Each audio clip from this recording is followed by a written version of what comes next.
Hello everyone, welcome back to the channel. Thanks so much for coming back and tuning into another video with Richie's Reviews. Today we're going to be discussing a bit more of a heavier book. It's a book that took me a little while to pick up because I'm not afraid of what was in it, but it's quite heavy subject matter, especially for me. So it took me longer than I would have cared to admit to get through this book, but we got through it in the end. That book we're referring to is The Black Farm by Elias Theodoru. So there's quite a lot to unpack with this book in particular. So with this, you follow the story of a gentleman called Nick who has ended up in this world called the Black Farm looking for his partner called Jess. And the reason they're both there is because the Black Farm is kind of a purgatory. It's been compared to hell, but not as bad as it's brought forward in the books. But it's basically where people go who take their own lives, end up. So yeah. And chapter 1 of this book, where it opens with Nick and Jess in their home. I'm just going to leave it there. But that was probably the heaviest chapter I've ever gotten through in any book.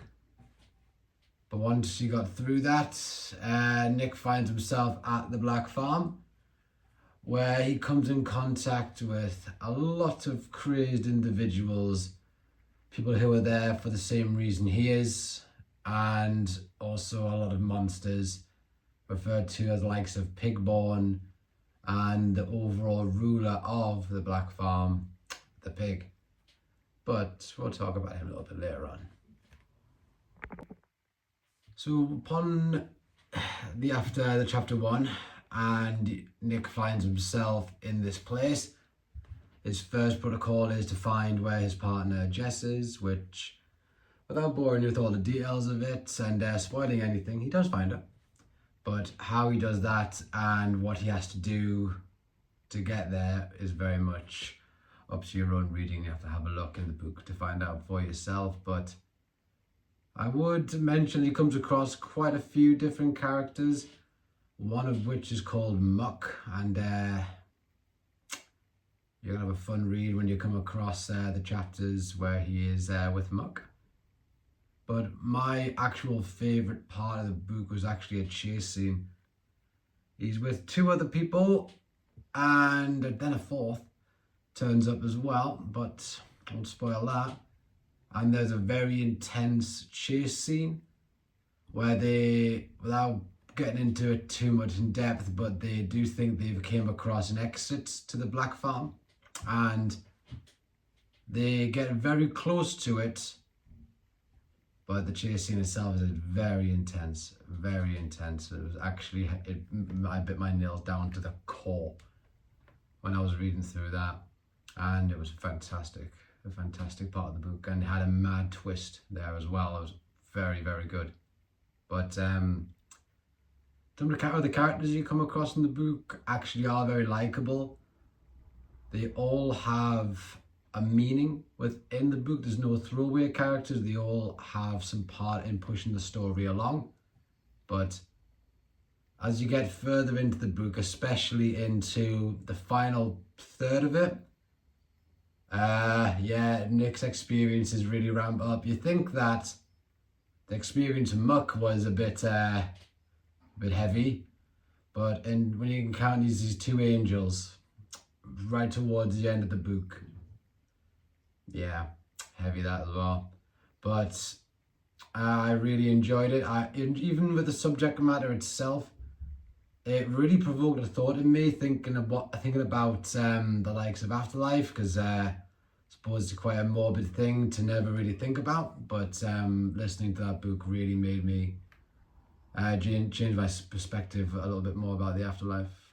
And yeah, so I think that book did what it was supposed to. It was graphically violent, but it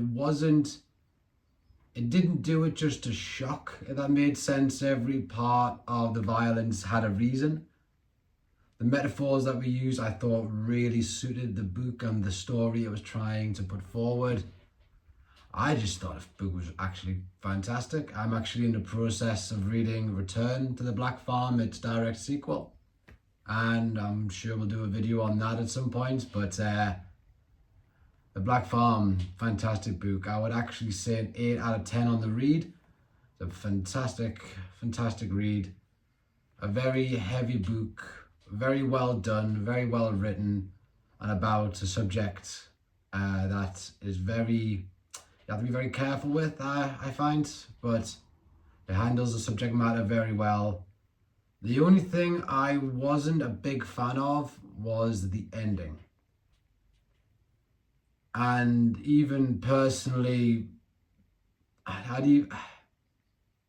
with what happens at the end, I can understand to a degree, because a large part of what happens at the end translates into the plot of the second book, but I just wasn't a particularly big fan of the ending, if I'm really honest, especially with everything I've came across. I think the story could have just been left as a standalone story. Didn't think there was any need to carry on the sequel. I think just where it was left could have been left, and it still would have ended on a great note. Well, ended on a good note depending on your perspective. I personally found it a little bit anticlimactic. It felt a bit rushed to me towards the end, a bit like how, best way I can describe it too, is a TV series that had a lot of plot lines that need to tie up with not much time left. It just felt very rushed to me personally. But it didn't take away from my experience in the book. I thought it was a fantastic read and would highly recommend. But thank you all so much for watching. If you like this kind of content, of the macabre and disturbing content, feel free to give a subscribe, a like and a comment. Appreciate your time. Have a great day, everyone. Thank you.